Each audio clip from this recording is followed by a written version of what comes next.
Dark Souls. All right, well, welcome to episode 2 of the Furtive Pygmies podcast with me, Chris Teuton, and Eric Thomas. Welcome back. Thank you for coming back. Yeah, we absolutely love having this podcast where we can talk about all things Souls Ring Eldenborn. And today... And not anything else. And today, what are we talking about, Eric? We're talking about our best and worst NPCs in Dark Souls. The best and worst NPCs in Dark Souls. Now, once again, I've gone with a combination of vibes and people that I look forward to seeing every time I play the game. I'm not sure how you ranked yours. Mine is strictly vibes this time. Strictly vibes. Strictly vibes. Okay. And that's across all playthroughs, not just the first. All right. So, do you remember last time? I believe we started with our worst. Yes. So did you want to start with honorable mentions or number 5? Let's do like we did last time. We'll go 5 through 2. Okay. And then we'll do our honorable mention, and then we'll do our number 1. Okay, sure. All right. So for number 5, I'll start us off this time. Number 5, my 5th worst NPC in Dark Souls is, I think, Crossbreed Priscilla. Oh. Yeah. Okay. It's unnecessary. I'm iffy on that one because it's also a boss if you want it to be. It's also a boss if you want it to be. Now, does she show up on your list at all? No. Exactly. It's so boring. It's so middle of the road. But also, it has a couple of interesting twists. Like, you can't... It is one of the very, very few optional boss fights that, like, it's literally the only time, I think, in the first Dark Souls, besides Seath, where you can enter an arena and then leave the arena without having to face the boss. Like, with the Seath fight, you can walk in and turn around, and he's not going to do anything. But when you are fighting Priscilla, you can just keep walking past her, and that's fine. But you also get a tail weapon from her. So you kind of want to fight her if you're going for a completion aspect. See, I didn't think about dragons. I didn't put dragons in the list at all. I didn't factor that in at all. We'll get the other NPCs like that are also, because she is, I guess, part dragon. She's crossbreed. She's crossbreed. Yeah. Given her name. But she's a boss that you get a tail weapon from, and so a part of you kind of does want to fight her, even though there's no reason to. No. She doesn't attack you. She's a prisoner, so you're like attacking a prisoner in her cell. It's refreshing by the time you get to the end of Ariamis, really, that you have an optional boss fight. You mean I don't have to fight you? I can just leave? And that's how I felt on my first playthrough. Yeah, exactly. Especially after, like, I spent so much time grinding those slug monsters. The phalanx that's from the one monster they pulled in from Demon Souls. Mm-hmm. Yeah. Well, not the one monster. They brought in a lot. But, the most noticeable Demon Souls-y monster. And it's really cool to see enemies from Demon Souls in that game. So, but I really thought, and there's also those harpy monsters that are in between you and Priscilla. The crow Kenku half things. Yeah, and that weird... It's another weird half-dragon. Half-dragon. So there's all these big things, and you really think you are building up to a giant boss fight, and then it's just a sad lady. Oh, there's another knight on that broken bridge, too. Yeah. Yeah. I always skip him. So I just think that it's a weird conflicting mix of, like, yay, I don't have to fight this person, but also, why else am I here? And also, I have a tail weapon, but I would feel bad if I did attack her. And I just, I don't like coming across her. Oh, like, you're so mild-mannered, It makes me feel weird. Yeah. So that's why she's my 5th worst. What is your 5th worst NPC in Dark Souls? I affectionately refer to this guy... Okay, see, here's the thing. A lot of my list is a unique mixture of love and hate. All right?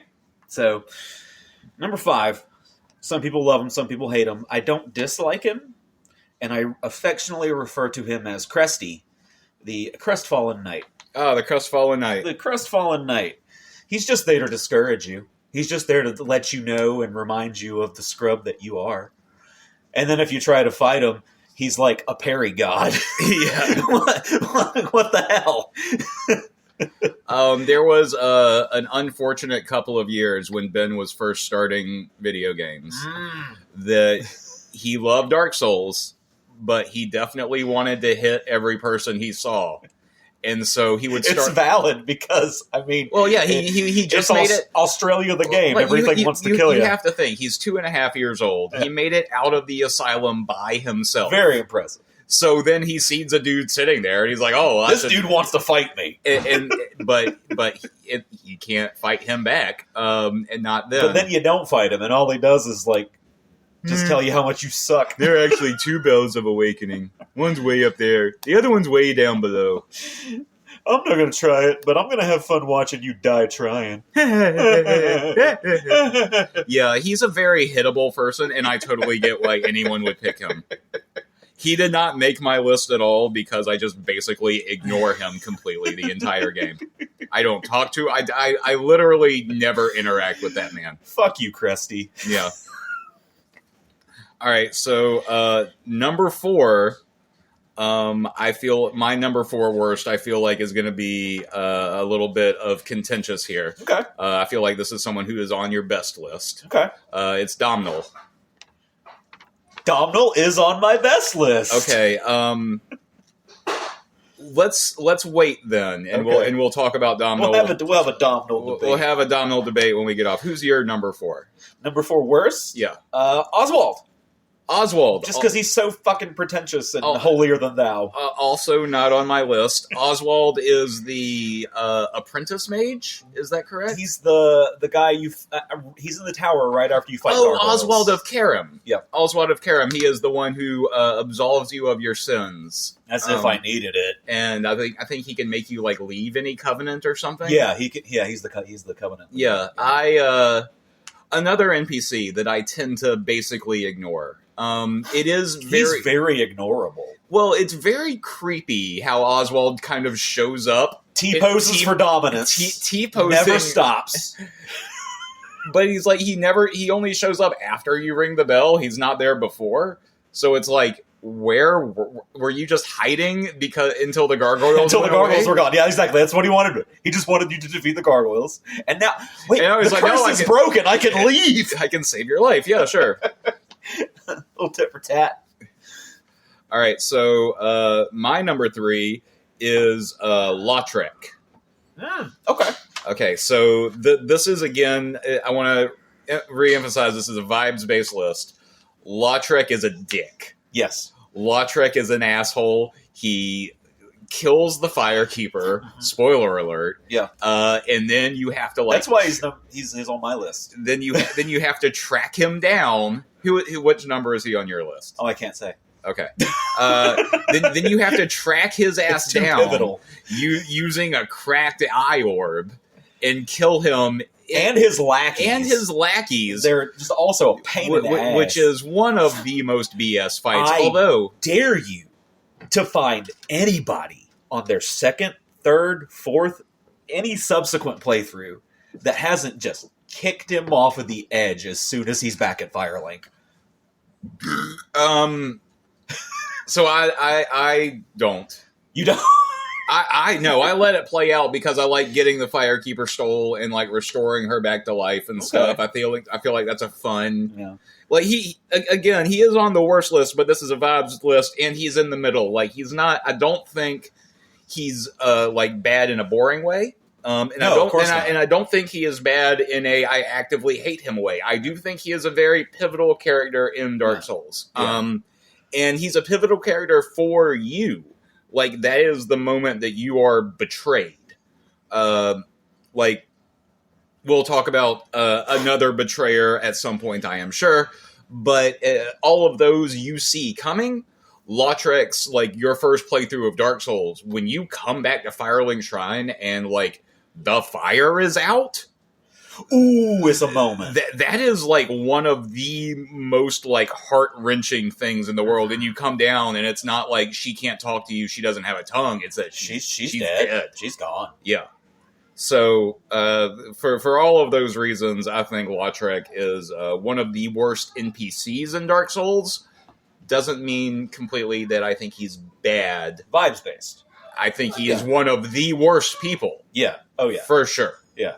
Definitely a flawed character Yeah. on the inside. Which is where it counts. Yeah. Because he's got some bitchin' armor. Oh, his armor and the Fap ring. Yeah. Yeah, which I don't like calling it that. Can we just call it the favor and protection ring? Yeah, I mean, we're not typing anything. Yeah, So and also we don't have to abbreviate. It's perverted. Number 3 worst. Number 3 worst for you. Me, Guinevere.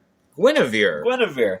Just because it's the shattering of the illusion. Guinevere being the large chested, great chest ahead. Yeah, well, I mean, she's large in all respects. Yeah, like, but come on. Here's a question. You know, people are looking one of two directions. Here's a question to you. When you first met Guinevere, yeah. Obviously, you're not thinking, "Oh, this is a projection. I can kill this person, and the moon will fall away." But did you think that she was a giant like the other giants that we had met so far? Yeah, me too. Yeah, I thought that was like, oh, there's a whole. That's why Anne Orlando is so big. Yeah, this kind of makes sense. Yeah, exactly. This is great. And then come to find out she's not real. Yeah. And you usher in, 1,000 years of darkness. She does give you the Lord vessel, though. She does. Either way. I didn't kill her my first time. But, I mean, the completionist in me, you got to do it the second time. And it hurts. It really does. Well, it hurts you more, or it hurts her more than it hurts you. No, I guess it doesn't hurt her at all. Shatters the illusion of things being all well in Anne Orlando. And thus, through the whole game, really, and really just makes everything fall into place. This is a shattered, broken realm, and there's really no one else in a position to fix it except you, furtive pygmy. So that was your number 3? That was my number 3. Number 3 on the worst. Who is your number 2 worst? I want everyone to feel the venom in this one. As a matter of fact, I should probably switch my number 2. Eddie Brock, everybody. Is that right? Agent, yeah. I was going to go Agent Venom, which is Flash Thompson. Yeah, Jared would appreciate that. I don't get that joke. Yeah. Petrus. Fucking Petrus. It's like, I'm a great holy paladin. Let me sell you some spells. It's like, by the way, I betrayed my entire adventuring party. Is that the large man? The large man with the bowl cut? Yeah. At Firelink? Yeah, that's the guy. Oh, I think I might have miswritten one of mine then. Oh. because that's who I meant, but I wrote down Vince of Thorolund. Is that one of the other guys behind him, perhaps? I was just going off of the list on Fextra Life, which we should add is owned by Valnet now and could be trash. No, that's who I meant for sure, Petrus. Yeah, Petrus sucks. No, I said, did I say Vince? See, I saw this large fella here, and I thought it was the same guy. Oh, he's in that same crew. No, he's one of the betrayed. He's one of the ones you guys you fight him down in the catacombs. Okay, so I also agree that he is horrible. He sucks. Petrus. See, I didn't even want to remember his name properly. You can buy miracles off the guy. Yeah, exactly. He doesn't deserve the respect to have his name remembered properly. Fuck that guy. You can buy miracles off him, but it turns out he's a dick, like every other, televangelist. Yeah, he's a televangelist. Yes. Yeah. No, I hate him more than pretty much any other. He is my number 1. I'll just go ahead and say, he is my number 1 worst NPC in Dark Souls. I think that when I said his name out loud, I thought he should be number 1. Yeah, but my number 1 is different. Yeah, he is awful. He is trash. Yeah. And he represents the worst of society. Piece of shit. And you can and should kill him as soon as you get the opportunity when he shows up. Because you know what? Dark Souls 1 Miracles, not that good. Just not that great. Not really worth it. You don't need to heal yourself. You can heal yourself with Estus. You're fine. Roll more. Get good. All right. So then what's your number... number 1 worst? Well, my number... I'll do my number 2 worst. Okay. My number 2 worst is Patches. Okay. Interesting. And for, again, kind of vibes-based reasons, whenever I see Patches coming up, I'm just like, oh man, this part, and kind of especially in the Tomb of the Giants, where it's just like, I don't want you to kick me down here. I don't want to fight those weird pillar skeleton people. Like it's just kind of a bleh. And then it'll come back up, and we'll have to like pretend to be nice to each other. And really, I just kind of want to kick you into the pit, Right. But it's just I like Patches. It's fun when he shows up, but it's also like what you're getting into. And I think that is even I think he's higher on this list because of Elden Ring. Okay. Than he would be if he was not in Elden Ring. But I think that Patch's continual resurgence in these games has over time made it worse. And kind of like every time I see him, it's just like, oh, fucking goddamn it. Or what are we doing now? And the Elden... You and I have opposite views on Patches, and we will get into that. The Elden Ring one is particularly, I feel like, atrocious. Because, I give up! Yeah. Like, you just... Please stop beating my ass. I'll give you stuff. Yeah. So yeah, that's my worst list. Save my honorable mention. Who's your number one worst? Number one worst, Lautrec. Sparta kick him off the edge the minute you get a chance. Yep. You don't want to do that fight in Anor Londo. I don't want to fight his lackeys. I don't. I've done it. You can snipe them with a bow from behind before they aggro. But I'd rather just not do it. I'd rather just but you get some stuff. I'd rather metagame and just kick them off the edge and get the favor and protection ring. Yeah, that's what we call it here. We don't call it that other thing. We don't call it that other thing. Dirty words. Nip that right in the bud. So who is your honorable mention for worst? Honorable mention for... I find that honorable mention is kind of the more interesting pick. My honorable mention is actually two characters of the same coin. Okay. Frampton Koth. That is a very interesting. It's your angel and devil on your shoulder. It really confuses the player as far as the first time going through and trying to glean all the lore you can. Just when you think you got it figured out, and they pull you right out of that sense of security. Yeah. That's what Dark Souls is really good at that. Yeah. And also, it's really hard to fuck up Framp's quest line if it's the first time you've seen him, but you're coming from the catacombs / Tomb of the Giants, and you're running from stuff like I do. I run and roll from stuff, and if you're being a... Oh, did you accidentally fall in the hole? Yeah, I rolled into the hole thinking I could just get away, and then Framp is like, "You suck." You're awful. I'm abandoning How dare you enter this sacred place without being given permission to be here? Can you just swallow some of these guys so we can get along with this? Like, just move on. But no.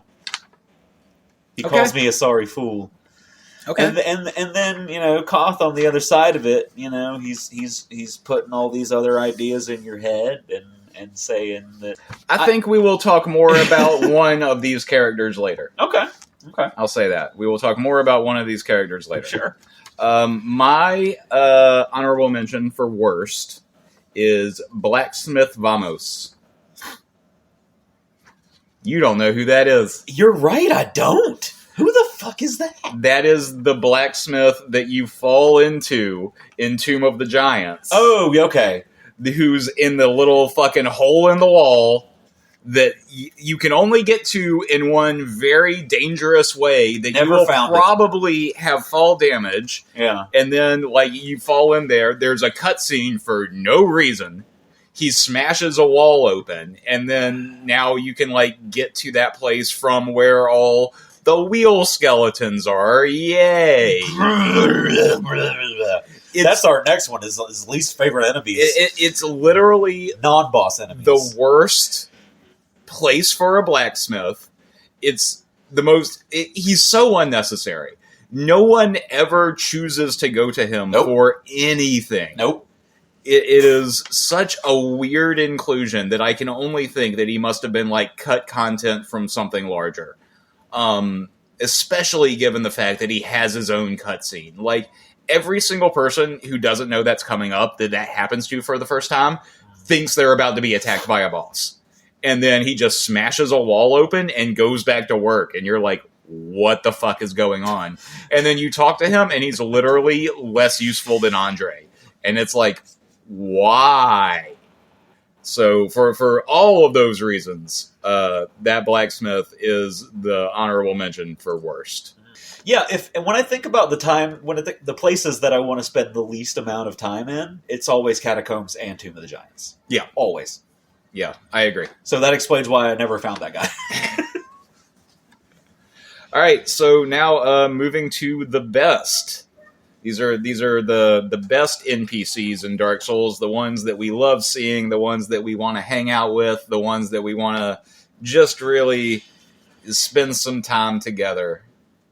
So, Eric, what is your number 5 pick for the best? Number 5 best, it's got to be Domhnall. Just because where you find him in the game, the crystal weapons are, just a good option. It's like, let me just... The crystal weapons are never a good option. I want to say that right now. Because they break easily. I understand that. And you cannot repair them. If you can't repair them. And they can't upgrade them. But if you need a little extra oomph, like if you're going past that entrance of Blighttown, you farm the rats.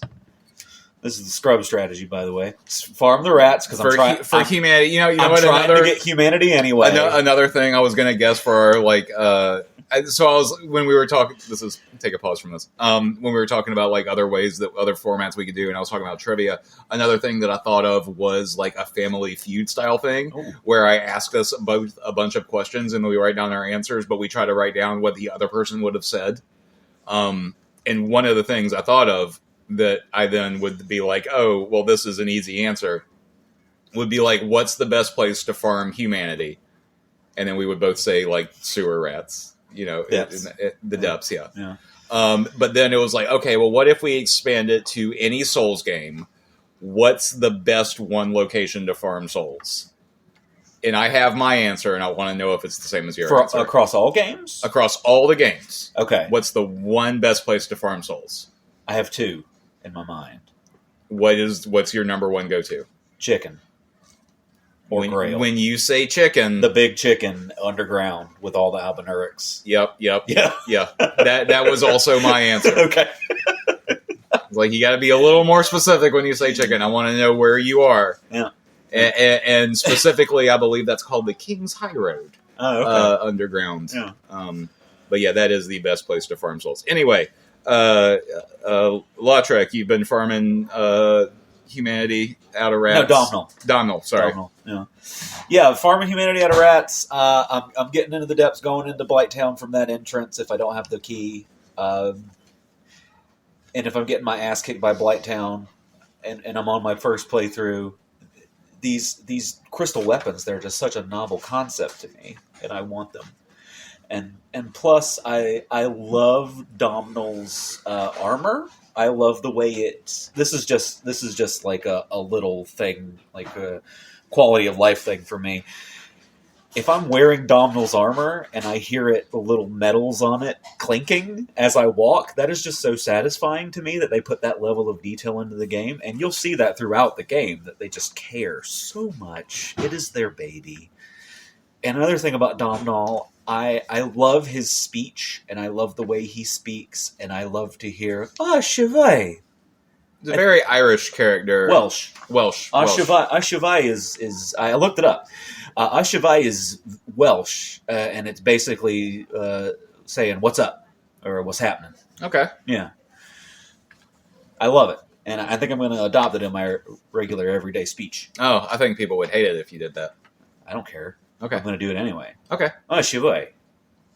That's awesome. It just rolls off for me. It just feels good. It sounds exactly the same as saying Awe True to Kaisar. Sure. I can see that. Yeah. Yeah.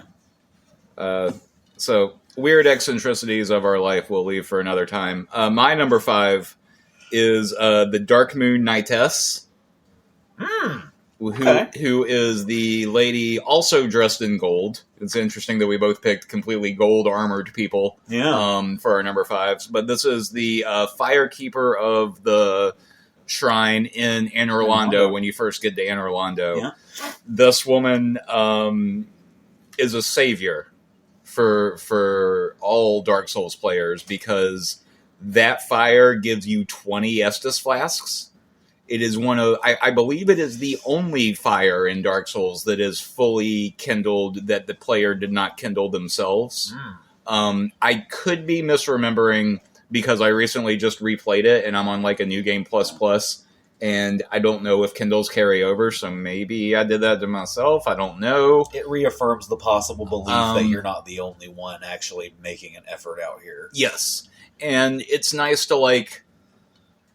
I didn't really understand what a firekeeper was on my first playthrough until, obviously, the firekeeper at Anne Orlando got killed. But I didn't also understand that that lady was a firekeeper. And so on either my first or my second playthrough, I did end up fighting them because I do, like, on every Dark Souls game, I do eventually like to do kind of like a fuck you run where I just kill every NPC. And you have to. But then you do that and that fire goes out, and then if you mess up in Anne Orlando, some point between like before the Iron Golem fight, you have to go back to the end of Sen's Fortress. All the way back to the end of Sen's Fortress to go back through, and it is the worst. And so I'll never do that again. It was a horrible mistake. I love the Dark Moon Knightess. I think it's always a great thing to, after you finally like get to Anne Orlando and you rest at that bonfire and you kind of like overlook all of Anne Orlando and you're just like, yes, this is where the game is going to end. And then you keep playing and you're like, oh shit. How little we knew. Right? So yeah. So your number 4 pick for best. Sigmire of Katarina. Yeah. Sen's Fortress is still really closed. Still closed. No, that door is locked. 2 knights in there. Too much for just one. There's something to love about a character that is just there to tell you have to turn around. It's like you accept it. You're mad at it, but you're not mad at him. You just accept it, and you turn around and you go ring the bells. And then he's gone. And then the game really opens up. And that armor is just, the Onion Knight, man. How could you not love the Onion Knight? I do like the Onion Knight a lot. I will say the Sigmire and who's that? Sieglind, his daughter. Yeah. Neither of them made either of my lists. I find them to be an enjoyable part of every Dark Souls game, especially, I feel like it kind of peaked in 3. It is a sad story. And it's one of those where, like, I kind of... The Sen's Portrait part is fun, and then, like, the one in Anne Orlando is kind of fun. But then after that, it's like, ooh, buddy, you really should go home. What is it, Tiny Beings ring he gives you? Yeah. So my number 4 is Solaire on best. Interesting. And I assume that Solaire is a little higher on best for you. You would assume correctly. Yeah. I think Solaire is good. I think the Jolly Cooperation is very good. I love everything about his story. I just think there are 3 other characters I enjoy more. In Dark Souls, and so we can get more on Solaire when you go to him. Yeah, we're gonna gush on Solaire. So you're number 3. Number 3, best Trusty Patches. Trusty Patches. Trusty Patches. And here's Patches again. So make your case for Patches. I put him so high on best because he's one of the few that transcends every game. He's in pretty much every one of the Souls games. He's a spider in Bloodborne. He's a spider, yeah, in Bloodborne. He's everywhere. Boy gets around, you know? And he's this unique mix of opportunistic and cowardly that makes him just fit right in with Lordran. even shows up in the Armored Cores. Patches does. Oh, does he? Patches originated in an Armored Core. Oh, interesting. The first iteration of Patches was as a fighter in Armored Core, and he's even like up to Armored Core 6. He still shows up as a like, and you don't in Armored Core you never see the pilots or anything, but he is like. It has a little bit of dialogue about how he's kind of like a rogue, and he keeps showing up time and time again. And he has an impressive Slav squat. He does have a good squat. Yeah. Like, you think that would get uncomfortable after a while. Oh, my knees hurt just thinking about it. A lot of knee and upper, like, a lot of core strength. Oh, yeah. Patches must have. He gets that from practicing by kicking you off ledges. My number 3 is Andre. Interesting. Andre the Blacksmith. You and I had Andre pretty closely ranked. Like, Andre, you find Andre and you're just like, thank God. Someone else who gets it. We got to be fighting back here. Like, we can't just be like you've already met Undead Merchant, and Undead Merchant's crazy. And has a creepy laugh. But does sell you some good things. But then you meet Andre, and like, who has a demon in his basement, but doesn't seem that worried about it. That demon is right there. Okay, my headcanon, he farms that Titanite demon. Oh yeah, absolutely. Yeah, he just chips off a piece of it every now and then, every time, whenever he needs a shard. Yep. It would be an interesting thing. I don't know if they did this. I doubt they did. I'm just making this up off the top of my head. It would be funny if after like say Andre as a shopkeeper has an unlimited supply of Titanite shards, and you can just keep buying them from him. But then after you kill the Titanite demon, my supply dried up. The supply stops, and he only has however much is left in stock at that moment. Wouldn't that be so fun? Some undead came through and just took my supply. Now I got to trek all the way down to fucking Izalith. Oh fuck. I love seeing Andre. His "Don't you dare go hollow" is one of the best quotes. It's inspiring. It is. I think what probably, and I say this entirely unironically. I know it's going to sound facetious. I think Andre, and I should maybe have him higher up on the list because of this. I was just doing this again, vibes based. I think Andre has saved lives. I think Andre, absolutely, the blacksmith, has like.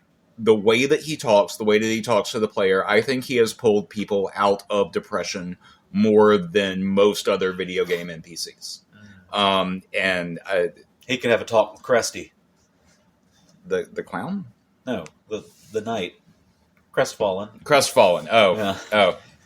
Cresty, not Krusty. Not Krusty. I see. Yeah. Yeah. So who's your number 3, though? I did number 3. You did number 3. Oh, you were on number 2. My number 2 is Andre. Your number 2 is Andre. Yeah, because of "Don't You Go Hollow" now. Because of all the things we just said. It really is just inspiring. Plus, okay, I'm not proud of this. In one of our Nintendo Switch playthroughs, we fought Andre, if you recall. And he's like barehanded fighting. Yeah, right? he's like, bare knuckle, dude. And like, he's one of the only.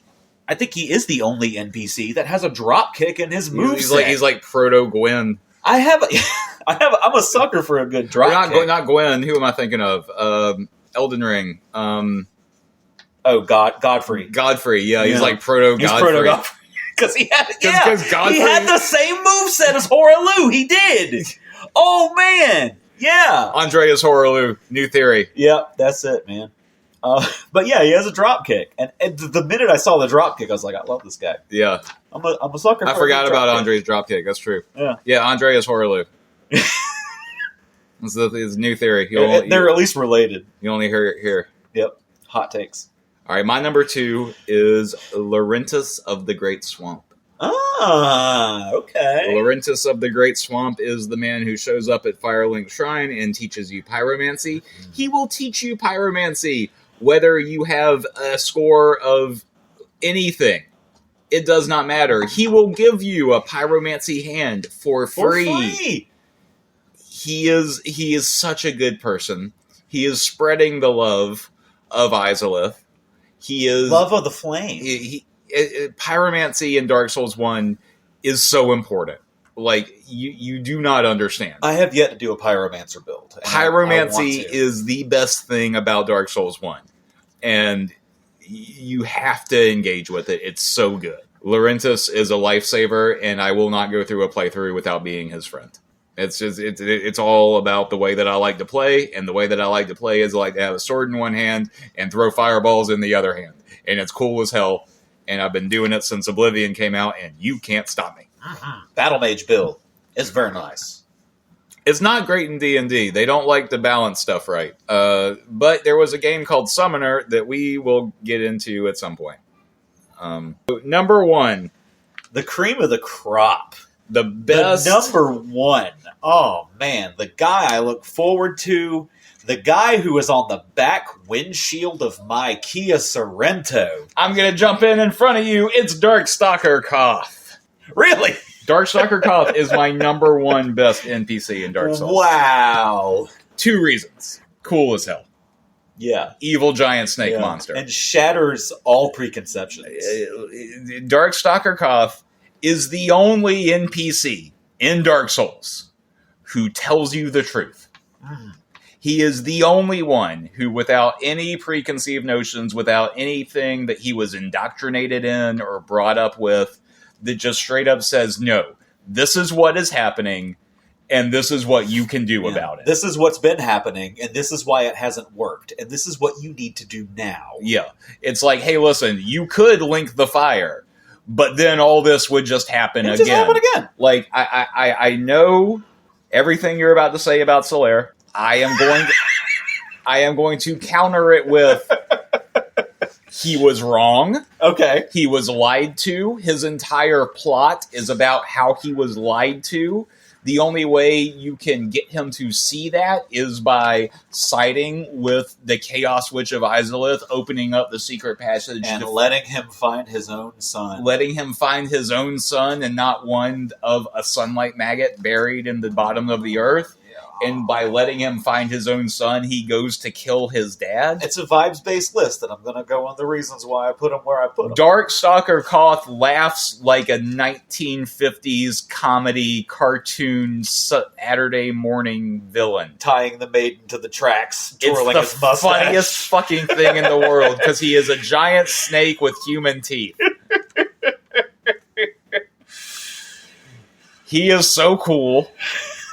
And every time I replay Dark Souls now, I do 4 Kings first, so I can meet Kath, and so we can team up, because Framt's kind of a dork.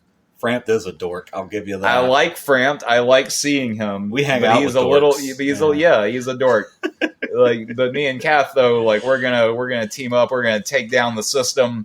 It's us all the way. We're gonna ride the Dark Soul. I respect that.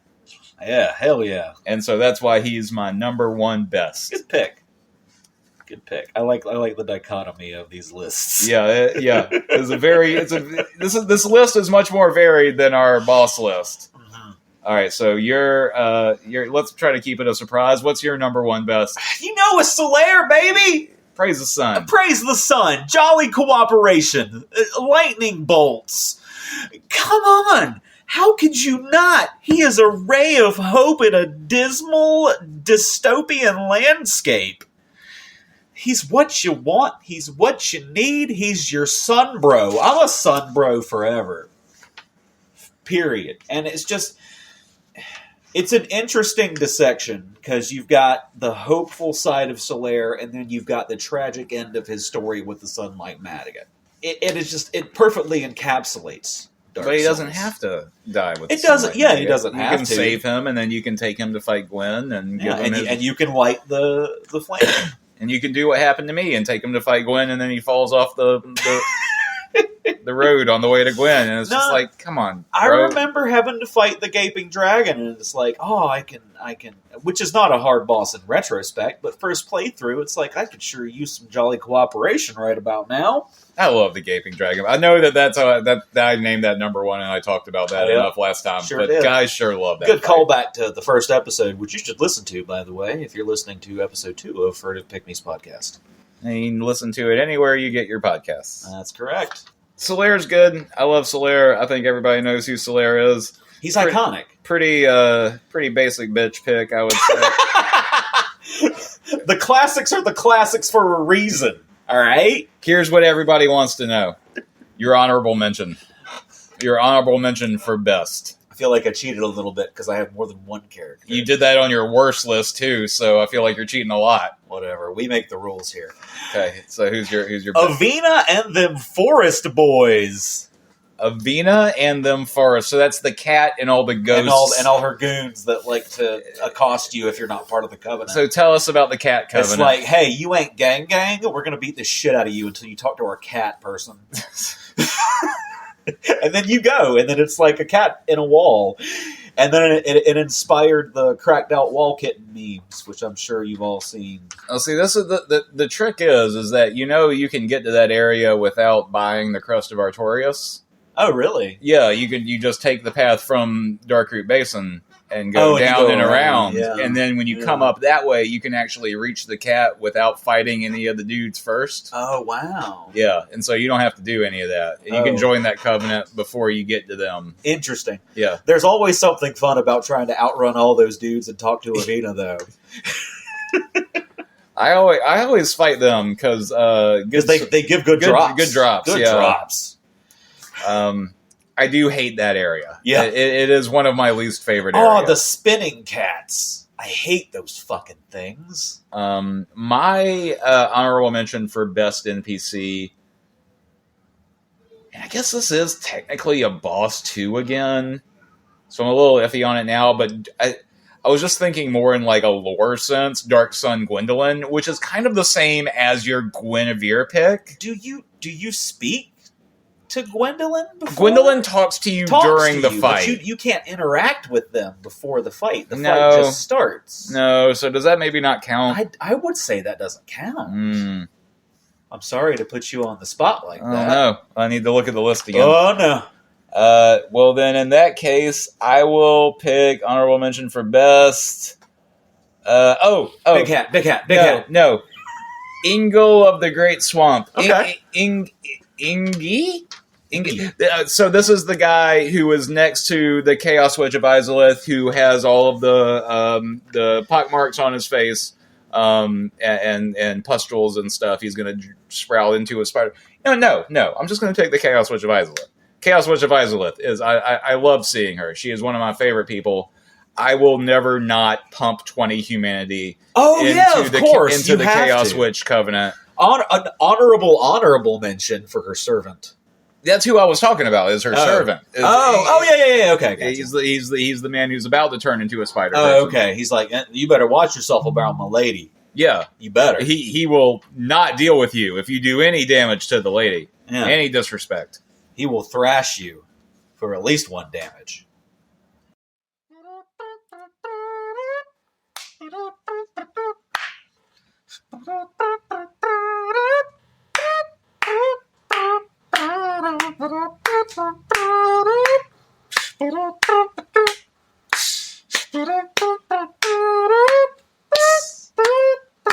Dark Souls.